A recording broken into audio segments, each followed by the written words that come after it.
OPEC headquarter, इसका headquarter कहाँ है? इसका हेडक्वार्टर जो है वो वाइना के अंदर है। वाइना कहाँ है? ऑस्ट्रिया में।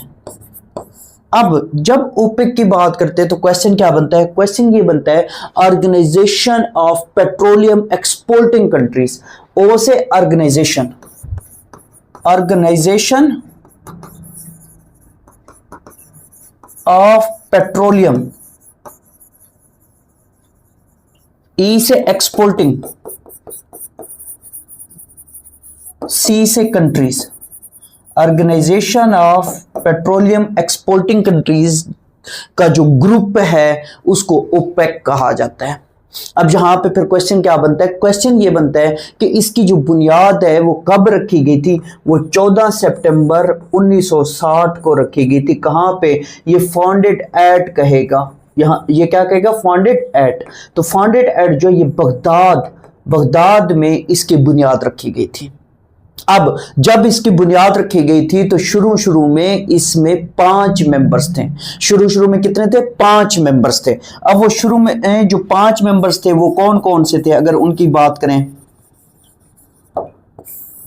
तो याद रखिएगा, ईरान, इराक, 2 कंट्रीज तो ये याद रखिएगा।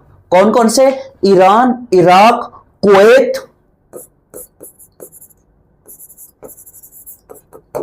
Saudi Arabia, KSA, kingdom of Saudi Arabia. फिर इसके अलावा एक मुल्क जो है वेनेजुएला, ये 5 मुल्क मिलके इसकी बुनियाद रखते हैं। फिर आगे जूं वक्त गुजरता गया तो इसके मेंबर्स में इजाफा होता गया। अब इसकी जो करंट मेंबर्स हैं, अगर करंट मेंबर्स की बात करें तो करंट इसके 12 मेंबर्स हैं। करंट इसके कितने मेंबर्स हैं? 12 मेंबर्स हैं। कुछ मेंबर्स लेफ्ट कर चुके हैं, ये करंट की मैं अभी बात कर रहा हूं। इस टाइम मौजूदा 12 मेंबर्स इसके हैं।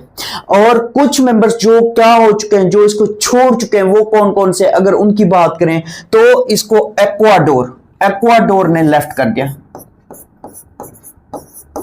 फिर इसके अलावा अंगोला ने भी इसको क्या कर दिया? खैरबाद कह दिया। फिर इसके अलावा कतर ने भी इसको छोड़ दिया। इसी तरीके से याद रखिएगा, कतर के अलावा इंडोनेशिया भी इसका मेंबर था, लेकिन इंडोनेशिया भी क्या करता है? इंडोनेशिया भी इसको खैरबाद कह देता है। इंडोनेशिया भी इसे खैरबाद कह देता है। तो इन 4 के बारे में क्वेश्चन आता है कि कौन कौन इसको लेफ्ट कर चुका है। तो यहां पे याद रखिएगा कि जो कतर है ये जनवरी 2019 में इसको खैरबाद कहता है, और अंगोला जो